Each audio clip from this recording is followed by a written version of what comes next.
A portraiture painting can tell 1,000 words, all while being aesthetically beautiful. Sargent captured this realistically in his oil-on-canvas portrait painting of Lady Agnew of Lochna, dated 1892.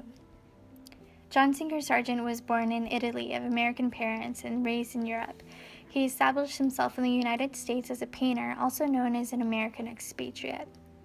In this painting, we believe that there are several aspects that work harmoniously together to create this pleasing yet very intricate artwork, an unforgettable one.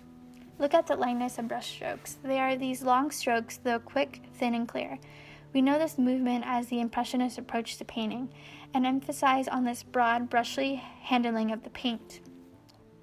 His attention is clearly on her eyes. It is almost as if you are being pulled in to look deeper, and it comes to our attention as we see her looking directly back at us.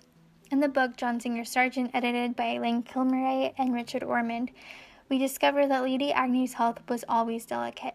She recovered slowly from a severe bout of influenza in 1890 and suffered from prolonged and intense fatigue.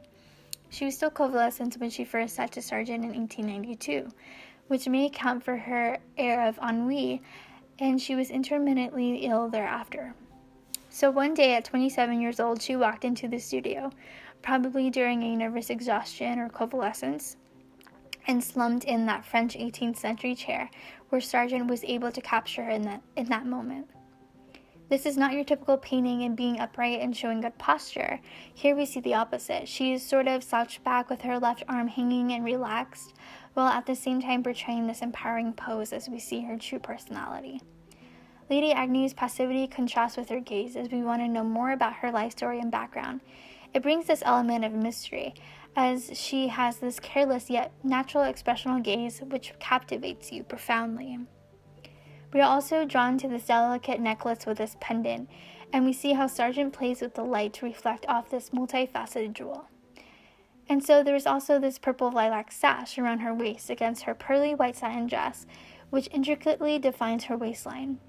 Through this sash, we are also given the image of ease, as it effortlessly falls down while shaping her at the same time.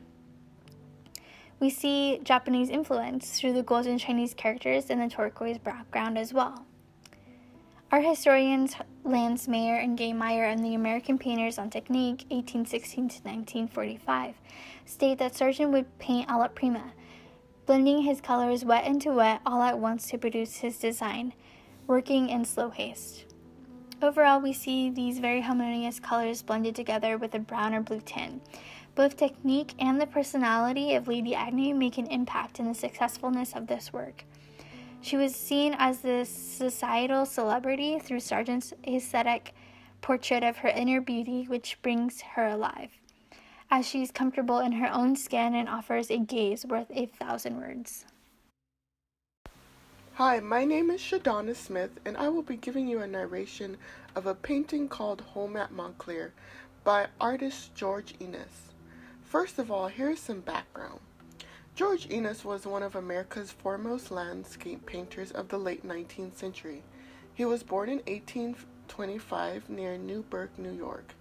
He had an open and beautiful property in Montclair, which became the muse for several of his late paintings.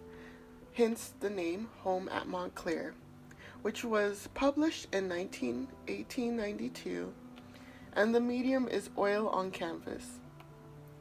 So let's take a look at it. What should immediately capture the audience's eyes is the dominant orange-grayish tones, in contrast to the white snow. The masterpiece is more than just the archetypal winter tones, but a light dull blend of colors that unify both winter and emotions. As we look at it, we can see the artist uses thinly applied strokes to conjure blurry silhouettes of objects, such as birds and people.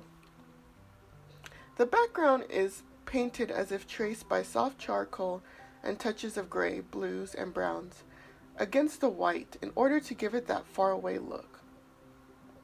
We can observe the way the trees stand out. He seems to be using a darker palette, and it almost blends in with the outline of the house and the person walking towards it in the left-hand corner. Let's zoom in. If we look at the faint outlines of the figure, you might be able to see the darker blends move away from us and closer to the houses.